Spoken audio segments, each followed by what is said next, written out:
Why does the Bible keep pointing back to David when it talks about the Messiah and his future kingdom? In previous videos, we explored the Old Testament prophecies that describe the future reign of the Messiah as a warrior king at the end of this age. Woven into some of those prophecies were descriptions of David and his lineage. We even see an emphasis on linking Jesus to David in chapter 1 of Matthew. In verse 17 he writes, "So all the generations from Abraham to David are 14 generations. From David until the captivity in Babylon are 14 generations. And from the captivity in Babylon until the Christ are 14 generations." Now, why would Matthew deliberately include that in his gospel? On a side note, all Hebrew words have numeric values derived from the letters in each word. Can you guess the numeric value of the word David? That's right, it's 14. Very interesting, isn't it? So, let's dive deeper into this connection between David and Jesus Christ. Jeremiah 23 verses 5 to 6 says, "Behold, the days are coming, says the Lord, that I will raise to David a branch of righteousness. A king shall reign and prosper, and execute judgment and righteousness in the earth. In his days, Judah will be saved, and Israel will dwell safely. Now this is his name by which he will be called, Jehovah Sekanu, the Lord our righteousness." And Jeremiah 33 verses 14 to 16 says this, "Behold, the days are coming, says the Lord, that I will perform that good thing which I have promised to the house of Israel and to the house of Judah.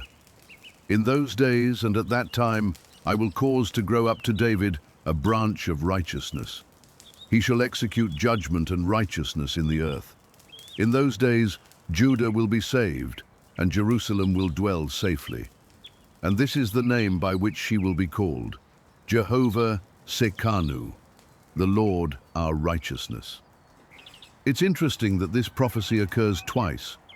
Perhaps God was trying to make a point, huh? But there are some subtle differences that scholars have debated over the years. First, there appears to be a distinction between Judah and Israel in chapter 23. Some believe this is not mere semantics, but purposeful. That Judah represents the physical Jewish people of the Old Covenant, while Israel in this passage refers to a spiritual nation that includes the people of the New Covenant. It's also interesting that chapter 33 replaces Israel with Jerusalem, which could be describing the new Jerusalem that God brings down from heaven during the Messiah's reign. Verse 17 might support this view. "David shall never lack a man to sit on the throne of Israel." One more interesting note. The name by which this branch of David shall be called is Jehovah Sekanu, which can be translated as the Lord my righteousness, the Lord my prosperity, or the Lord my equity, because in Hebrew, the true meaning of righteousness is God's equity. What does God's equity mean to you? Let's keep exploring, shall we? Ezekiel 34 provides more insight on this Davidic connection to the Messiah. We'll start in verse 23, but take some time and read verses 1 to 10 and 11 to 22 as well. You'll see much of the language that Jesus used himself. Verses 23 to 26 say, "I will establish one shepherd over them, and he shall feed them, my servant David. He shall feed them and be their shepherd, and I, the Lord, will be their God, and my servant David a prince among them. I, the Lord, have spoken. I will make a covenant of peace with them, and cause wild beasts to cease from the land, and they will dwell safely in the wilderness and sleep in the woods. I will make them and the places all around my hill a blessing, and I will cause showers to come in their season. There shall be showers of blessing." Then skip down to verses 30 to 31, where God says, "Thus they shall know that I, the Lord their God, am with them, and they, the house of Israel, are my people, says the Lord God. You are my flock, the flock of my pasture. You are men, and I am your God, says the Lord God." Notice that God considers himself to be the shepherd of his people. His role is to guide and protect. And during his covenant of peace, we will enjoy prosperity and blessings on his hill, which is obviously a reference to Jerusalem. And once again, his servant David plays the role of shepherd and prince in this new and coming kingdom. But this wasn't the only time Ezekiel received this kind of prophetic word from the Lord.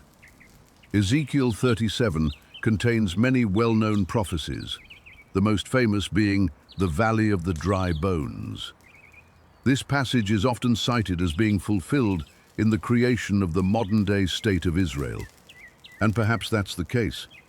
But as we have discussed in past videos, prophecies often have many layers and can play out in multiple ways. While verses 1 to 21 might have already been fulfilled, verses 22 to 28 have not. Allow me to explain. Verse 21 says, "Thus says the Lord God, surely I will take the children of Israel from among the nations, wherever they have gone, and will gather them from every side and bring them into their own land." One could argue that this part of the prophecy has been fulfilled, as we have a nation of Israel that was officially founded in 1948, when Jewish people from all over the world immigrated there in the wake of World War II. But let's keep reading in verses 22 to 24. "And I will make them one nation in the land, on the mountains of Israel. And one king shall be king over them all. They shall no longer be two nations, nor shall they ever be divided into two kingdoms again. They shall not defile themselves any more with their idols, nor with their detestable things, nor with any of their transgressions. But I will deliver them from all their dwelling places in which they have sinned, and will cleanse them. Then they shall be my people, and I will be their God. David my servant shall be king over them, and they shall all have one shepherd. They shall walk in my judgments and observe my statutes, and do them." Verses 25 to 28 sound very similar to the passage from Ezekiel 34, where we read about David being their prince forever, an everlasting covenant of peace, and God's presence dwelling with them. So, obviously the David that God is talking about in these passages is not the exact same David who killed Goliath, took the throne from Saul, and established the powerful and wealthy kingdom of Israel that existed about 1,000 years before Christ. He's talking about a descendant from the house of David, a stem from the root of Jesse, a member of David's lineage, who will fulfill these prophecies. And perhaps that is why Matthew goes through the trouble to document the family history of Jesus on Joseph's side. Matthew was writing to a predominantly Jewish audience who would have been looking for certain signs of the Messiah, which had to include that he would be a descendant of the house of David. And we can be almost certain that the early disciples would have used the scriptures we reviewed in this video to make the case to their Jewish friends and fellow citizens that Jesus is in fact a son of David, the Son of God, who will return one day to rule a new heavens and a new earth forever.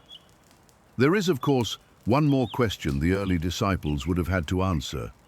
Why did the Son of God allow himself to be crucified? And that, my friend, is a question for another time. That's all for this lesson. If this message stirred something in your heart, drop a comment below. If you're new here, hit that subscribe button and turn on notifications so you don't miss the rest of this series as we keep unpacking these powerful prophecies together. And if this blessed you, share it with a friend who needs to hear it. Let's gather around the campfire and keep seeking truth. Shalom, my friend, and God bless you.